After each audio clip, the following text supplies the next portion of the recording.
चर्चा करतो की सगळ्या एक्झिट पोलला उत्तर प्रदेशमध्ये एक पोल सोडला जो 285 पर्यंत गेला होता वगळला, तर सगळे एक्झिट पोल सपशेल एका प्रकारे फेल ठरले आणि त्यांना जवळपास कॅप्चरच करता आला नाही उत्तर प्रदेशचा मूड. असं का झालं असावं? पण केवळ बीजेपी बाबतीत असं होत नाही अतुल लोंढे. प्रत्येक वेळेस हे सगळे एक्झिट पोल जे अगोदर पण फेल ठरले हे काँग्रेसला जास्त मतं देतात, पण काँग्रेस एक्झिट पोल मधल्यापेक्षा कमीच मतं घेतं. त्याच्यामुळे काँग्रेसच्या बाबतीमध्ये सुद्धा तो फेल ठरतोय. असं का होत आहे? नाही, एक गोष्ट आपण लक्षात घेतली पाहिजे की 2014 नंतर सातत्याने, आता छोट्या राज्यांचा आपण एक मुद्दा बाजूला ठेवूया, गोवा किंवा मणिपूर सारखं, कारण तिथे सगळं काटेकी टक्कर सुरू आहे. बहुतेक शेवटल्या याच्यामध्ये 100-500 मतं जी आहेत ते त्याच्यामध्ये फरक पडेल. पण यूपी झालं, बिहार झालं किंवा पंजाब झालं, यासारख्या ठिकाणच्या मोठ्या स्टेटचा किंवा महाराष्ट्राचा विचार करताना, एक महाराष्ट्र थोडा अपवाद आहे कारण महाराष्ट्रात 4 फोर्सेस आहे, एकाच विचाराचे 2 एका बाजूनी, दुसऱ्या विचाराचे 2 एका बाजूनी, त्याच्यामुळे महाराष्ट्रात ते सत्य नाही होऊ शकलं. पण यूपी हा फार मोठा प्रदेश आहे आणि याच्या ॲस्पिरेशन्स ज्या आहेत त्या प्रदेशाप्रमाणे बदलत जातात. आता रामभाऊ कदाचित ॲग्री नाही करणार माझ्यासोबत, पण 3ऱ्या फेजनंतर 4थ्या फेजपासून मोदीजींनी टोन बदलवला, पूर्ण कॅम्पेनचा टोन बदलवला. ते लागली स्मशानघाट आणि कब्रस्थान, ईद आणि दिवाळी अशा याच्यावर आले. त्याच्यामुळे 4थ्या-5व्या टप्प्यानंतर सगळं बदलत, 4थ्या-5व्या टप्प्यानंतर बदलत गेलं असं म्हणण्यापेक्षा, एकच मिनिट रामभाऊ, एकच मला पूर्ण करू द्या मग तुम्ही बोला. तर पंजाब असेल किंवा बिहार असेल किंवा यूपी असेल किंवा दिल्ली असेल, लोकांनी 2014 नंतरच्या म्हणजे 1989च्या निवडणुकांपासून जे फ्रॅक्चर मॅन्डेट दिलं आणि कोइलिशन गव्हर्नमेंट सगळ्या ठिकाणी जवळपास आले, प्रत्येक राज्यांमध्ये किंवा केंद्रामध्ये सुद्धा, तो 2014 नंतरचा ट्रेंड जो आहे तो लोकांनी बदलवला आणि संपूर्ण बहुमत देण्याकडे जे आहे ते लोकांचा कल जो आहे तो आपल्याला स्पष्टपणे दिसतो आहे. छोट्या छोट्या संस्थांचे पण, आपण कोऑपरेटिव्ह संस्थांचे मी त्या दिवशी बघत होतो असं निवडणुका आपल्या म्हणजे यूपीमधल्या किंवा महाराष्ट्रामधल्या, तर त्याच्यामध्ये सुद्धा कंप्लीट बहुमत जे आहे ते एका पॅनलला किंवा एका पक्षाला देण्याचा जो ट्रेंड आहे तो ट्रेंड आहे. आणि हा ट्रेंड पकडताना म्हणजे एवढं 67 जागा आपला मिळतील किंवा 324 जागा कुठल्याही पक्षाला मिळतील, कोणाचीही लाट असो, असं एक्सपेक्ट करणं एक्झिट पोलमधनं हे शक्य नाही. ज्या ट्रेंड विषयी तुम्ही बोललात हा 2014 नंतर किंवा युपीमध्ये 2002 पासून, पण नंतर हा ट्रेंड कायम दिसतोय की एका पक्षाला मत मिळत आहे, एका व्यक्तीला मत मिळत आहे. डिसिसिव्ह 3 राज्य लक्षात घ्या, एक तामिळनाडू, एक वेस्ट बंगाल आणि एक यूपी. त्यांनी आलटून पालटून जे आहे पण मॅन्डेट डिसिसिव्ह येत आहे. आता पण झालंय महाराष्ट्रामध्ये कधी येत होतं तेही यावेळेस आपल्याला पाहायला मिळालं. पण मग असं असताना सुद्धा, हा ट्रेंड सगळीकडे असताना सुद्धा, परत सगळे एक्झिट पोलमध्ये आपण जर बघितलं सगळ्यांनी हातचं राखूनच प्रेडिक्ट केलेलं होतं. असं का होतं? नाही, याचं एक दोन कारणं जी आहेत ती अशी आहेत की शेवटी किती प्रोफेशनल पद्धतीने आपण तो संबंध सर्वे करतो किंवा रिसर्च मेथडॉलॉजी आहे किती तटस्थपणे आपण अप्लाय करतो. शेवटी काय होतं की माणूस हा बायस असतो आणि तो जर बायस असेल तर त्याला त्या पद्धतीचं डाटा किती जरी असेल ना तर त्या पद्धतीचं ते हे येतं, त्याला रिझल्ट येतात. त्यामुळे ते बेसिकली बायस होतात ते, आणि इतक्या प्रोफेशनली करत नाहीत, टेक्निकली करत नाहीत, इन्व्हॉल्व होतात माणसं व्यक्तीच्या, त्यामुळं हे चुकीचं होतात. आता असं आहे ना की पंजाबमध्ये आपण काँग्रेसला म्हणाला जाता, पंजाबमध्ये एवढी अपेक्षा होती का काँग्रेसला हे मिळतील म्हणून? बिलकुल नाही, अजिबातच नव्हती, काँग्रेसलाही नव्हती ती, आणि लोकांनी भरभरून दिलं त्याला.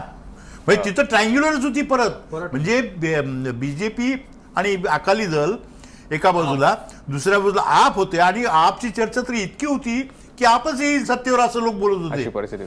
अशा परिस्थितीमध्ये सुद्धा लोकांनी आपला काय द्यायचं ते दिलं, पण काँग्रेसला भरभरून मतं दिली. बऱ्याचदा असं होत असावं की हिअरसेवरच जास्त प्रकारच्या गोष्टी बोलल्या जातात आणि प्रेडिक्ट केलं. सॅफॉलॉजीमध्ये रिसर्च मेथडॉलॉजीचे जे वेगवेगळे प्रकार आहे, रँडम सॅम्पलिंग आहे, सिम्पल सॅम्पलिंग आहे, एक्सटेन्सिव्ह सॅम्पलिंग, याच्यामध्ये काहीतरी बदल जे आहे ते सॅफॉलॉजीमध्ये आता करावे लागतील भारताच्या अनुषंगाने. त्याच्यामध्ये मार्जिन ऑफ एरर जी आहे ती जास्तीत जास्त 5% जनरली पकडल्या जाते या सगळ्या शास्त्रामध्ये.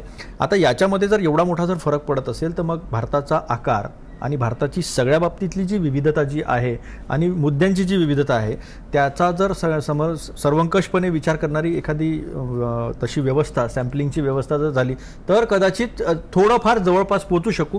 पण एक चाणक्याचं जे आहे त्यांनी बऱ्याच वेळा चकित केलेलं आहे. म्हणजे 2012 साली सुद्धा सपाला एवढं मोठं बहुमत मिळेल असं वाटलं नव्हतं. पण बिहारमध्ये ते खूप चुकले होते. मगाशी जे अतुल लोंढेजी जे एक मुद्दा म्हणाले की 3ऱ्या चरणाच्या नंतर मोदीजींनी दिलेलं वक्तव्य त्याच्याबद्दल त्यांनी आता भाष्य केलं.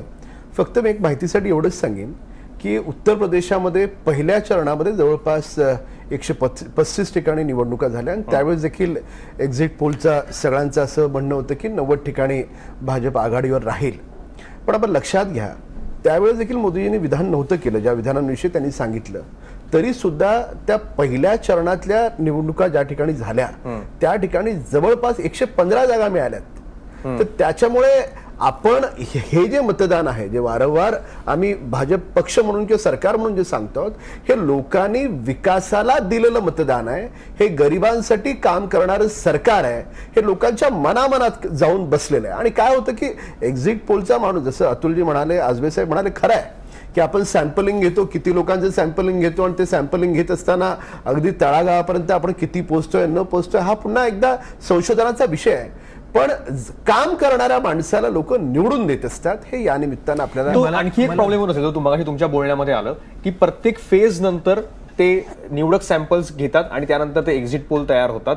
पण प्रत्येक फेज, जसं चौथ्या फेज नंतर पूर्ण युपीचा टोन बदलला, नवीन काहीतरी मतदान आले आणि अगोदरचं सॅम्पलिंग होतं त्यांनी दगा दिला. नाही, असं आहे की पहिल्या 3 फेज नंतर अशी चर्चा सुरू झाली की तिथे सपा आणि काँग्रेस आघाडीवर आहे आणि त्याच्यानंतर मोदीजींनी त्यांच्या कॅम्पेनचा टोन बदलला, हे एक सत्य आहे. म्हणजे आता ते इट इज ऑन रेकॉर्ड. म्हणजे आताच्या काळामध्ये असं कोणी म्हणू शकत नाही की मी असं बोललोच नव्हतो, कारण हे सगळं ऑन रेकॉर्ड आहे. स्मशानघाट किंवा कब्रस्थान हा मुद्दा, किंवा दिवाळी आणि ईदचा जो मुद्दा आहे, आणि सातत्यानं 3 मंदिरांमध्ये ते गेले, राहुलजी पण गेले आणि अखिलेश पण गेले.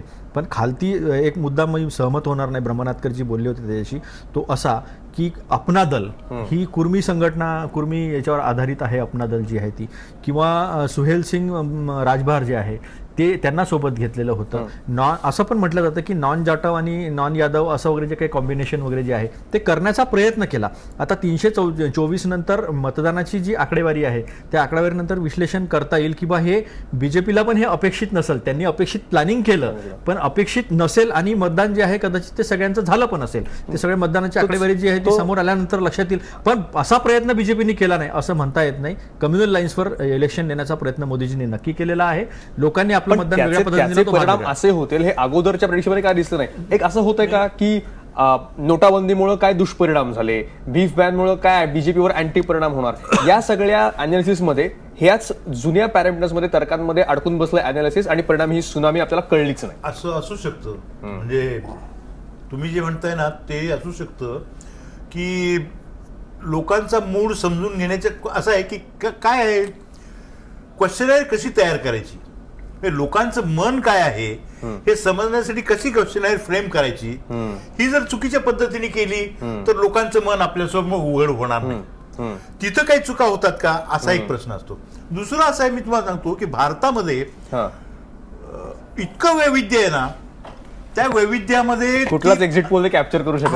म्हणजे त्यामध्ये कुठली सॅम्पल निवडताना ते वैविध्य आपण किती, ती सगळ्या वैविध्य जे आहे त्या वैविध्याला कवेत घेऊन करतो का आपण, त्याचा आवाका एवढा असतो का, आणि मग ते जर तेवढा जर आवाका येत असेल तरच त्याचे रिझल्ट बरोबर येतील. त्यामुळे हे जर वैविध्य एकत्र येत नसते, म्हणजे आपला आवाका नसेल त्यांना घेण्याचा एकत्र सॅम्पलमध्ये, तर मला वाटतं की हे रिझल्ट जे आहेत ते चुकतीलच असं वाटतं. बरोबर, ते वैविध्य दिशा दिसते, वैविध्य आहे यात काही शंकाच नाही. आणि कुठलंही राज्य घ्या भारताला, उत्तर प्रदेश तर महाकाय होतं, बाकीचे राज्य काही कमी छोटी नाही, आणि तिथं एवढ्याच्या सॅम्पल साईजमध्ये इतक्या कमी वेळामध्ये अगदी परफेक्ट प्रेडिक्शन करणं हे केवळ अशक्य असतं. तरी सुद्धा सायंटिफिक मेथोडॉलॉजी वापरली जाते, पण प्रत्येक वेळेस 2014च्या निवडणुकांपासून ती बऱ्यापैकी फेल ठरते आहे. असं का होतं आहे, आणि एवढी 324 इतक्या बहुमताची सुनामी असताना ती हे एक्झिट पोल प्रेडिक्ट करू शकले नाहीयेत, हे वास्तवच आहे. पण अर्थात एक्झिट पोल काही असो, प्रेडिक्शन काही असो, लोकांचं मतदान जे आहे